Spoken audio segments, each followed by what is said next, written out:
Hazrat Taus has reported from Hazrat Ibn Abbas radiyallahu anhu that the Prophet sallallahu alaihi wasallam said, "Its grass must not be moved."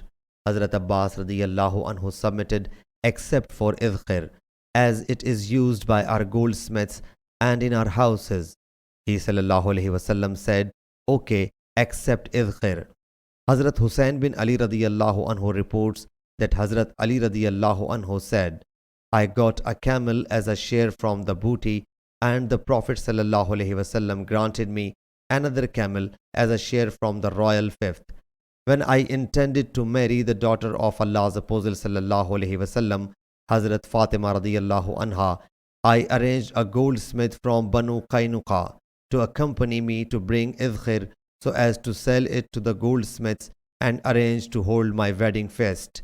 Sahih Bukhari, Hadith number 2089.